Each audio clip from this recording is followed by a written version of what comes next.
Watch. recording in progress. So John Rahimi, I was giving him some samples of the podcast, and he's just like, "Your podcast is just a giant word association game." I think I was thinking about that listening to last time. I was just like, this is, I wonder if it's just inside jokes or I think we're just both amused by word association. Yeah, I think so too. And that is my sense of humor. Now, Sister Steph, I showed you that text she sent us, right? Yeah, you did. It's funny because we need to become more open to other age groups because the bikini bottom joke did not make sense to anyone who hasn't watched SpongeBob. SpongeBob reference. And that Yeah, but I mean if you just out of context, you don't know SpongeBob. Yeah, bikini bottom feeders is it's super not okay. yeah, it sounds weird. Yeah, Uh, sounds weird. so we apologize if we offended it. Yeah. But I mean, we've been offending people since like episode one. So at this point, I mean, Oh my gosh. Those, hey man, kids, you gotta keep up with them, man. They're throwing big words around. And so we like just did this summer camp about bottom pants, shish kebab, this week long summer camp, yeah, and kids are saying words and they don't even know what they mean. like skitty bop, toilet riz or whatever. Yeah. Shish Well, kebab, Riz toilet. seems to have a definition, but skibbity is like super ambiguous. At some point, I just started asking him, I was like, so is skibbity good or bad? It was pretty 50-50 split. Like people, And it's like it's funny because like general interaction with a Gen Z kid once they get comfortable with you, like younger Gen Z kids, because we're Gen Z, but like we're like on the older end, and is like they just talk and they'll say this nonsense like skibbity, and at some point in the conversation they'll just go that say that mewing thing, yeah. and you're Yeah, like I don't know what that is. like what's wrong with you? I don't understand. Yeah, just tell you, it's like you're telling me to shut up. You want to go? I don't know. I don't know what's going on. Yeah. If anyone who's Gen Z knows these things, tell us so we All can of it is become more enlightened. all of it is apparently from what I understand. Oh, great. Which I don't have. I don't have TikTok, so Oh, I'm getting one. TikTok. Nice. Well, welcome. Week 2 of training. Week 1 done. I didn't run a single mile last week. I Well, mean, no you're not. training miles. Yeah, you're not. I haven't started yet. You haven't started your plan. I mean, some of us Base training is going. base training, But I base mean, just running away or chasing kids, playing tag, playing camp games, recovery. playing gaga ball. Oh my gosh. Nine square in the air, all that good stuff. So How many days until the marathon, Bailey? you always know the days. This I don't podcast will come know out what on. today is. I believe we'll make every podcast from now on hopefully come out on like the Sunday because that is good. That is beginning week. So as of June 16th, we have Oh, about we're releasing this on Sunday. yeah. So Oh, right now nice. Sunday. Well, When happy Father's Day. Happy Father's Day. When this podcast gets released, I think we're looking at 119 days until the Chicago Marathon. Wow. That's impressive. 119 days. Is it 119? I might I be don't know. whatever. Anyway, We're 15 weeks out. No. Yeah, no. 16-week plan. Week two. No, 18-week plan? Wow, this is a thing. To each their own, I guess. We'll just 18 call week it week two. No, that doesn't make sense. week 2, week 2. We have to do the countdown to the thing because everyone's on a different marathon plan. So we're just gonna say 119 days out. All right. Well, we'll figure that out. Okay. Other business stuff. The 4th annual Novena of Churches Challenge. Congrats to everyone who completed the challenge. You guys get stickers, which is awesome. Big sticker guy. A little jealous, but I could have done the challenge. I did not. It's a tough challenge because I do not bring my phone with me on runs, so it is a hard. Oh yeah, no selfies. You could just drive slow enough that your Garmin thinks that you're running.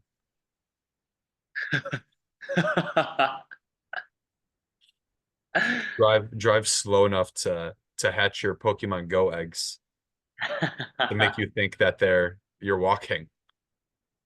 Shout out Pokemon Go. Pokemon Go shout out. I don't play Pokemon Go either, so sorry. All right, so what? Nothing, not much new official business. A bunch of sponsor stuff. Mhm. Talking about organizations, businesses, parishes, school, donating more than $250 to a team. They're eligible to be a Team OLA official sponsor. Mhm. So the group's logo is going to be featured on like OLA, the main fundraising page, emails before the race, Team OLA website. So all this stuff. There's some stuff you got to fill out. Fill out a form letter, have them donate to your page, the not like the main team page, but your personal page. And then flag the donation for Sister Steph, aka just email her and be like, hey, this is a sponsor email. And then she'll reach out and get their logo. Big stuff. It'd be fun. Team sponsors, normal kind of initial fundraising things. People getting after it, people getting after miles, marathon weekend training, marathon weekend planning, lodging, transportation, food, etc. Just make sure to plan all that stuff far in advance. And another plug for the sisters, it is the easiest thing to do. They take care of everything. Running all sorts of other races. I was just able to do, I don't know if we talked about this last time, so if we did, tell me. But I did a Tough Mudder recently, and Rough Tutter. everything was chaos. Transportation to chaos. Standing in line to get like things figured out, chaos. Before, after, chaos. Food, chaos. It was terrible. I mean, the Tough Mudder it was a lot of fun, but all of that logistical stuff was so hectic. I was like, man, I wish the sisters They shove you on like a Jeep, were taking care of me. What? military Jeep. They What put you, about a Jeep? like you said, the transportation there was bad. What did they do? Put you on like a Jeep? Did they hand you a rifle? No, no, no, no, no. Well, transportation was fine. Like the drive to the Oh, okay. like parking was a nightmare, and we walked like too long to get to the gate. And it was like expo and race all mixed together. Boy, it was crazy. That's not meant to drag Tough Mudder. That's that's just meant to. You were just, dude. You cannot go one episode without dragging something, Bailey. I mean, this is it. This is just part of the ritual. and I never mean to do it on purpose. It's meant to hype up how good the goodness of what has been given to us. There you Man, go. it's a formation issue. So, did you talk already about staying at OLA? There's a fun video that John made, or a series of 3 videos, uh, Correct. talking about explaining how your family can stick the mission, how they can support you on marathon weekend, etc., etc. So check that out in Sister Steph's last email if you haven't seen it already. Correct. Yeah, shout out John B. Team motivator. Now that we're in like official training, we gotta jump on some guest episodes. Hmm, right. I think the first person should be Sister Steph. Makes sense. Flag her down. Yeah, we gotta be a lot more put together. I know. You gotta be all more professional. Impossible. Possible. Sister Steph runs a much tighter schedule than we do. True Compared story. to my break seminarians, yeah. True story. I was doing a Bible study at a parish I was living at, and it was like the first of three in the series. And so I'm going through the first night, and I was like, great, thanks for showing up. Next week we'll talk about, verses this to this, and it'll be a party. And are there any questions? Someone raised their hand and they're like, yeah, do you have any like questions that we should be talking about or thinking about or praying about as we're reading so we can come prepared for discussion next time? I was like, no, but that's a great idea. And I wish I did have some questions. So sorry about that. She was like, well, I just wasn't sure. I've done some Bible studies before and they're a little more structured, and yours just seems a little more loose and open. And I said back without thinking, well, it's better than tight and closed, huh? And she did not come back. And and I felt really bad. But Wow. Well, we'll see how many viewers come back after that story. again, our schedule being loose and open, Sister Steph being very structured. You're more type A than I am, Bailey. You think so? I think so. I don't I'm know. I'm very aloof. Is one of my greatest strengths is adaptability, according to Strengths Finders. One of your greatest shout out Clifton strengths. Lipton strengths. Shout out. Well, not really shout out. I mean, it's just good. I'm sorry. You gotta pay like $100 Yo. for a basically slightly more advanced like Myers Briggs test. I mean, come on, dude. You want to know your gifts? Go pray a holy hour. Go ask the Lord. A shout out. Jesus, what do you love about me? And then sit in silence. You just went for a run. I did. I did. I went for my first long run of the season yesterday. Oh, Nice chilly 10 miler. nice. How'd it go? It was good. It was good. I expected it to be a lot warmer out because the forecast was gonna say like, "Oh baby, welcome to Arizona." But no, it was even. I mean, I woke up late. I was supposed to start earlier. Started around like 7:30.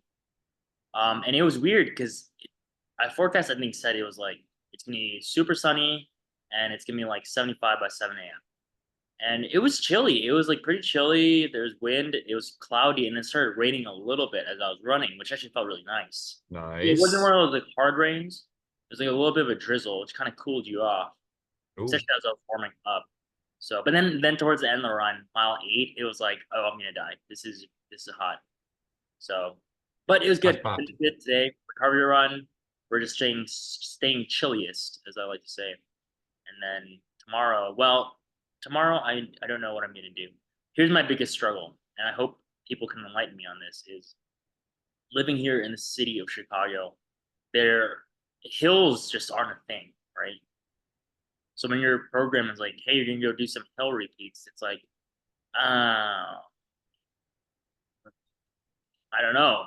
So I did find a bridge, like not a bridge. It's one of those cool like ramp thingies because there's like it's a wetland area nearby at this park, and this is very long bridge. I might use that, but it's hard. It's hard. Even do a quarter mile, 400 meter mile repeats.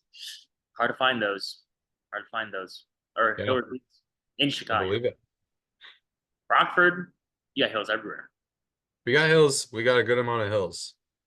I uh I don't know if I've ever done an official hills workout. I Like a do my best to avoid all intervals. yeah, you're not a.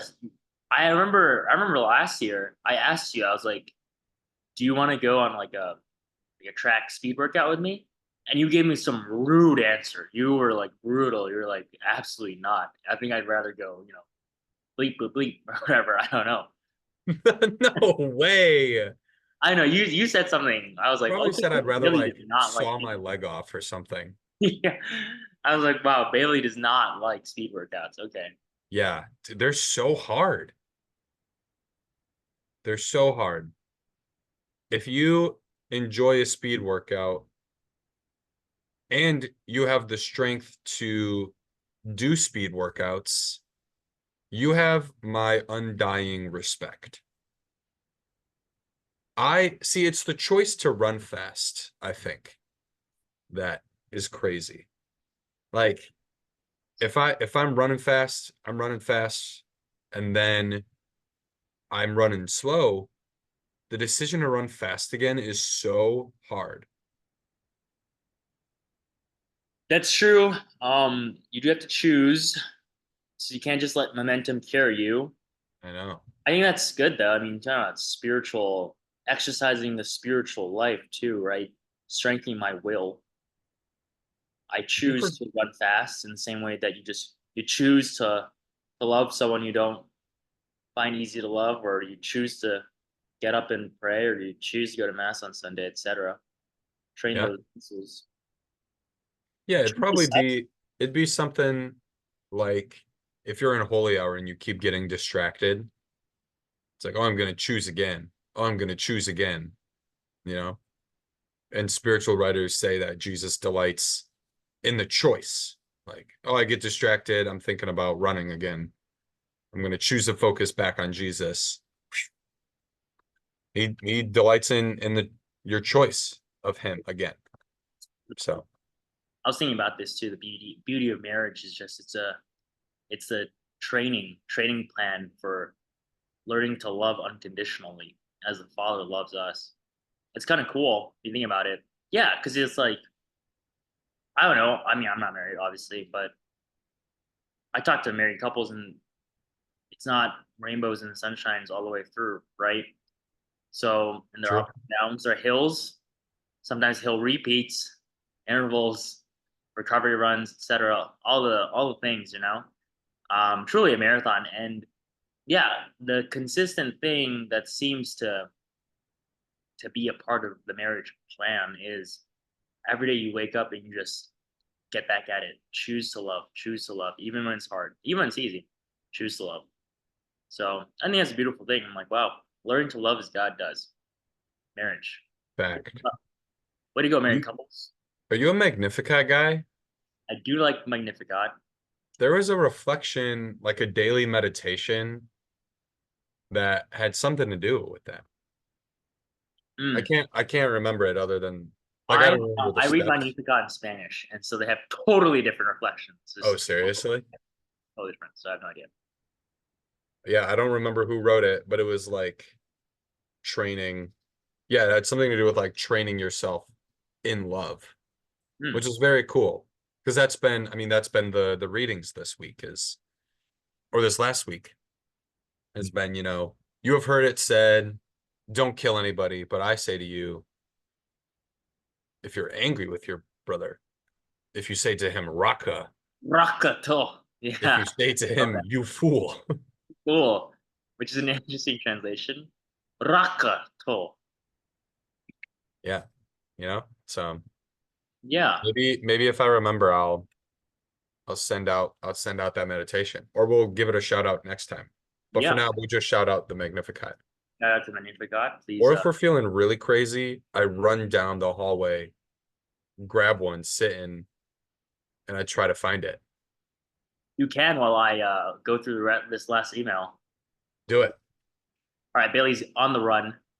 Speed workout. Go, go, go, go, go. All right, so the rest of this email, Sister Stephanie reminds everyone to keep praying. And she gives a shout out to herself, to her own running reflections. So if you would like, please go check out Sister Steph's running reflections on Hallow. And then finally, an update at what's going on at Team OLA. Sister Steph says 3 of our sisters teach part time in school, and we are done for the summer. Here's a picture of Sister Steph in her classroom. It is a bit blurry, and it looks like it's a screenshot of a screenshot. Wow, my Gen Z sentiments are appalled by that, but okay, teach their own. Your Gen Z is showing, Conrad. Sorry, Maybe that'll be a new phrase of this podcast. your Gen Z is showing. Anytime we drag someone, Yeah. Or if I'm like, if I just give you a random word like Danimals and you get triggered by it, then oh, your Gen Z is showing. Danimals. Yo, Danimals are fire. Yo, do you remember Zoo Pals? No, wait, Yeah. the zoo cracker thingies? No, no, no, no, no, no, no. We got lunch. They were like they were like plates with like you know how they have those plates with like the compartments? No, dog, I don't remember this. Maybe I was, yeah, maybe I was too ghetto. I don't Dude, know. Zoo Pals makes eating fun. No, dude, I never had this. I mean, when I was growing up, dude, we ate out like paper plates, man. So I don't know. Yeah, they were paper plates, but they were printed with like animal faces on them. Yeah, I don't know. I don't remember that. Um, We would when parents brought them in for class parties, you knew it was gonna go crazy.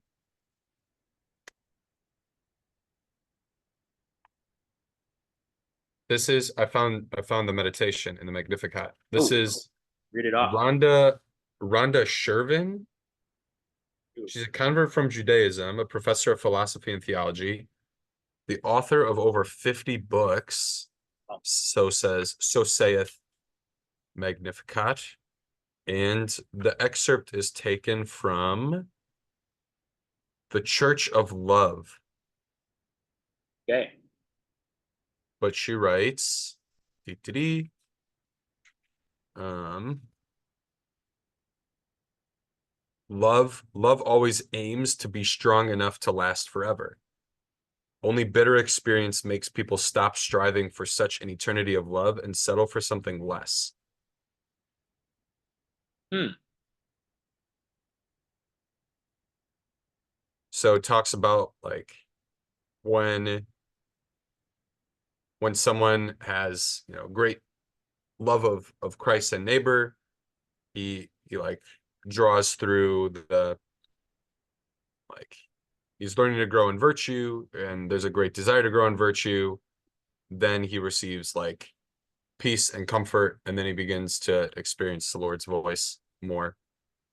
Unless I'm blending devotions or meditations, but Well, you heard it here, folks. Will to love. Rhonda Shervin, To will the good for the other.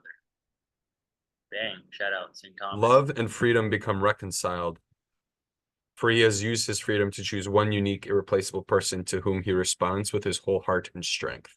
Hmm. Unconditional. I think that's the big thing is yeah, the idea of unconditionality.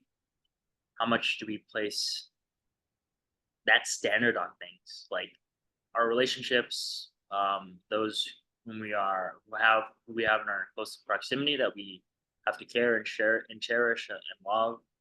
Even running to a certain extent, it's like training. Like, what standard do you have? It's almost like unconditionality versus mediocrity, right? I get up and I do this. I choose to do it, whether I like it or not, or whether I feel like it or not, or I go solely off my feelings, which means sometimes I will do it or sometimes I won't. Um, yeah, Yeah.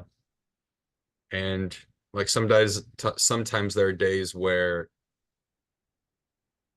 like it's not great, but you show up and you do it. Like I show up and I give everything I have. I give all the love I have, even though like the quality of it might be, you know, mediocre and very imperfect. The same way you show up for a run, you give everything you have, and it just might be terrible. Like it just might be the worst. right. You don't meet the standard you set for yourself. You don't hit the pace in our dubiously efficacious pace chart, but like you show up and you complete the run. Uh, like fidelity Mm, more than anything else. That's Mother Teresa's big kick. It's like I don't want you to be successful as much as I want you to be faithful. Yeah, I think that word is super good. It applies to, yeah, the Christian life, vocation, um, and yeah, I mean, running is in some sense a good school in training that virtue, right? Or to measure oneself in that area. Fidelity. The key to succeeding, quote unquote, succeeding at running a marathon is not so much, yeah, I mean, it's not so much about like numbers and pacing and personal ability and achievement, but fidelity. Right? True measure of success is fidelity. I think the marathon trains like is really and draws it out of us because it's like this is a long road and it's all about just like getting after it. Maybe not always the best quality. You're not always going to be the fastest. You're not going to feel 100%, 100% of the time. But it just calls you onto fidelity. Are you faithful to like the program? Are you faithful to the commitment? Are you faithful to all that is needed to actually endure? Hmm. And one thing I've prayed a lot about is you like when you show up on race day and you start the race, like this is what St. Paul means when he talks about competing well and finishing the race. Like once you get out there, finishing is almost not an option, you know? Like you toe the starting line and you get out there, and once the pain kicks in, you slip into the twilight zone after Mile you 20. wave after you wave goodbye to the sisters at mile 15. And it's like this is the worst. I'm not having fun. My feet hurt, everything hurts. But like quitting is not an option.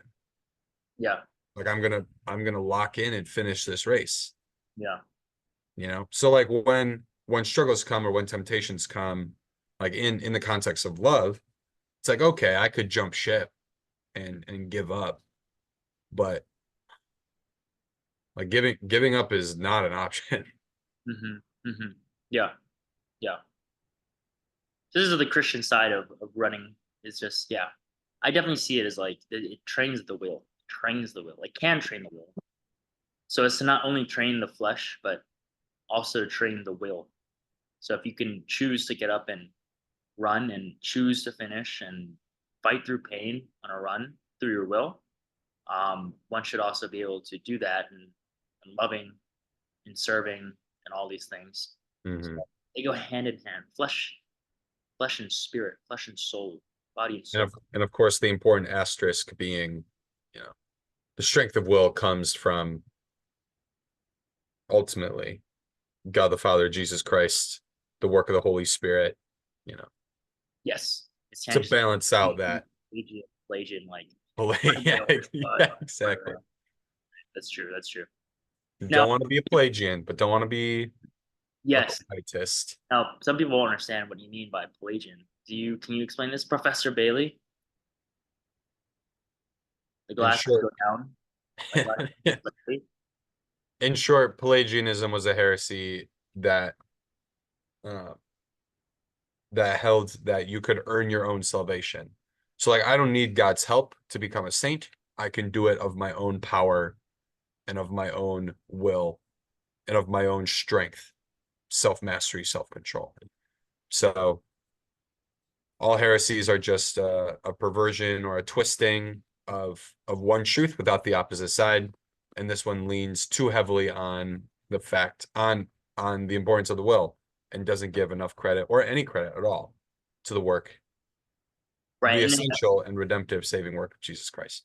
I think another failure that we learn about when it comes to Pelagianism, or another failure of Pelagianism, is that it fails to recognize original sin and the fallen nature of humanity. So, so yes, one can will the good. So basically, I mean, Pelagius says one can will the good without needing.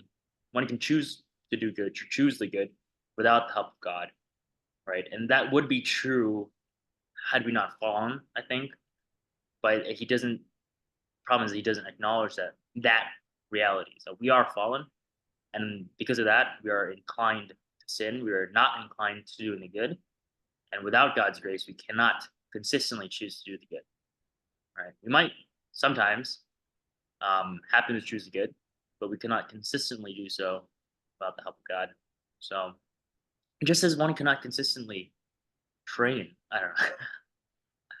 One cannot But consistently. because of original sin and my fallen nature, I refuse. I refuse Execute a to Cheeto. run intervals. Exactly. That's just now, Billy. Here's a question. Now, why is your Zoom name Blandius? Yeah, that's a great question. I Blondius was my Latin name in when I took Latin in college, and the last time I used Zoom was in college. Oh So wow. I think I probably changed it because I was feeling witty and I was in classes with all seminarians who understood the bit. What does Blandius mean? It's a tough one. Oh, I was looking it up. It's a tough mutter, Um, would you say? Blondius. Oh wait. Now, shout out Luke Lato. Apparently, is watching our podcast. He giggled some of the jokes. Shout out Um, Lato, who's running the marathon this year, I believe. Vamos. Vamos, vamos, vamos. Um, Latin, sorry, blonde, blondius, blondissime On DC. means in a coaxing or winning manner, charmingly. Ooh, charming. I've got that ultimate Risby, you know what I'm saying? Shish kebab is. Shish kebab is. So crazy story that I think we have time for. Took Yeah. one Latin class where our teacher did not assign us Latin names and we just kind of made up our own. And so there's a case in Latin called the vocative, where anytime you address someone, you use that. So, like Salve Maria is in the vocative case. So, my friends called my made my Latin name Balus, Ballus, because in the vocative it would be Bale, which sounds pretty close to Bailey as far as Latin goes, but it's not. It's just not a Latin word at all. So we Yeah. just made up a word. And then the next semester I had a different professor and she assigned everyone Latin names. And she's like, I'm gonna call you Blondius. And I go, okay. And then in the vocative, it's Blondie, which is ironic because I'm not blonde. Handy. The Hoka One Blondie Nines. Blondie Nines. Shout out. What are they actually? The Bondi? Bondies, dude. So Bondus. Bondus. If we Bondi. assume that if we assume that Bondi is in the vocative, we can assume that there's a Latin the Hoka Bondus Hoka. Hoke Hokes. in the Vocative. same way that if we assume Dorito is a Spanish word, we So, I just saw the it movie. implies the existence of a greater, larger, more powerful snack called the Doro. Because then you'd I have never thought about Doros it. and Doritos. then you'd have Doritos. Doritos. So I never understood why. It's because okay, so I saw the movie Flamin' Hot, which is Oh about yeah? the gender Montañez. I think his name was Richard or like Ricardo or Richard Montañez discovered or with his family, with the help of his family and wife, invented the Flamin' Hot Cheeto. And it's a fun movie. Um, but it seems like Doritos were called Doritos way before he became director of multicultural marketing at Frito Lay's, and added Mexican spins to things. So same with Cheetos. I mean, it's interesting because Chilo, I mean, it reminds you of the Spanish word chilo, which is like cool, which means like cool, right? But they're called Chilos. But I don't think they have any relation. So I don't know. Some person came up with that, and Frito Lay's just ran with it. Doros. We're going to start calling them Doros now. I just ran with it. What? I said they just ran with it. Yeah. Imagine that. Frito-Lay running. Whoa. I just ate Maybe some we hot Cheetos fries, and I don't know if I'm going to be running. maybe maybe they're one of our sponsors. I would love that. I would love Tin Man sponsor us, please. That'd be awesome. Can I just email? They dropped a new they had to release a new drop today. Dropped a new drop. Oh, drop a new drop. What they drop? They dropped Oh, that was really intense. Drops. the summer flow drop. Ooh, summer flow. It's pretty crazy. I'm probably not going to get anything because I have too much Tin Man merch already. Yeah. Um, I do want a Tin Man like windbreaker like the one you had. Oh, shout out! Look at that. Shout out Tin Man. The The Tin camp Man. hair. Look at that. Ridiculous. Yeah. All This right. is We like got 2 minutes left. is there anything left into the emails? I mean, business is done. Talk, Business is done. go if you're not married, go get married. I guess I don't know. Unless you have been given a heart for the celibate priesthood or sisterhood. Heyo, those who can receive these things ought to. Matthew got them. Whoa, which means you should go and do a discernment weekend at Mission OLA Angels. They Shout especially need out. more men. So Shout out the the sisters, the Franciscan Sisters of the Eucharist in Chicago. The Franciscans of the Eucharist Bailey. How dare you forget Father Oh, Brother sorry. Oh my gosh. and Bishop Bob?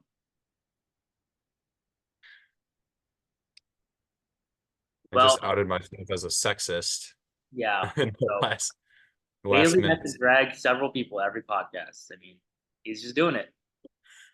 Maybe I'll grow. Maybe I'll start training myself in love Ooh, and I won't drag anybody in the next episodes. I got 16 more weeks 16 more weeks. Welcome to the School of Love. 119 days to love.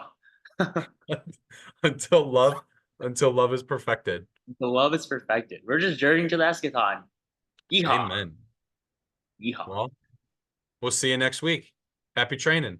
Go Blurs. Go skis. Go End the Huskies. meeting now. End meeting for all. Coyote. Wait, what is your go skis? Oh yeah. Go Go speed. Huskies. NIU Huskies.